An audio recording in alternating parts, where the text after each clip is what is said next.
Швецияның Қазақстандағы елшісі Христиан Камил мен неміс зерттеушілері іс-сапармен Петропавлға келді. Негізгі мақсаты екі ел арасындағы әріптестікті нығайту. Сондай-ақ қонақтар жерлестерімізді Линий апостолдары саяхаттарының ізімен атты жобамен таныстырды.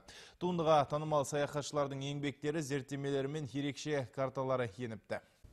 Линий апостолдары саяхаттарының ізімен атты 8 томдық жоба 1000 данада шыққан. Соның біреуін бүгін Швеция елшісі біздің өңірге жеткізді. Бұл туындыға Карл Линней өмір сүрген жылдары оның оқушылары жүргізген зерттеулер енген. Арасында Солтүстік Қазақстан облысы туралы да ақпарат бар. Біздің өңір турасында 18 ғасыр саяхатшысы Йохан Петр Фальк жазыпты. Швецияның Қазақстандағы елшісі Христиан Камилдің айтуынша, бұл өткен мен бүгінгінің адамдар мен мемлекеттер арасындағы жіпсіз байланыс. У него было 17 учеников. Карл Линнейдің 17 оқушысы 17-18 ғасыр аралығында көптеген мемлекеттерді аралап, зерттеу жұмыстарын жүргізген. Олар Оралда және Солтүстік Қазақстан облысында да болған. Біз өңірлеріңізге әкеліп отырған кітап жобаның 8-ші томы. Бұл жобаға антропология, ботаника, биология, жер өңдеу саласына қатысты еңбектер мен танымал тұлғалардың өмірбаяндары енгізілген.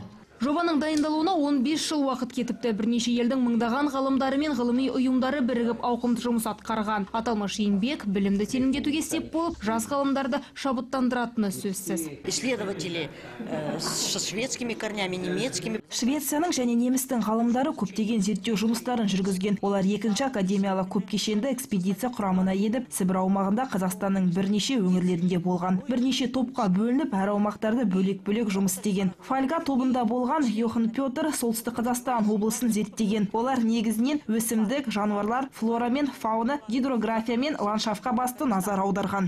Шетелдік қонақтар бұл кездесудің екі ел арасындағы әріптестікті нығайтатынына сенімді. Христиан Камил өңіріміздің ауыл шаруашылығы саласына қызығушылық танытатынын да жасырмады. Мәдени байланыс көкжиегін кеңейтуде жоспарларында бар. Фариза Жазитова, Дулат Мусафиров, ақпарат.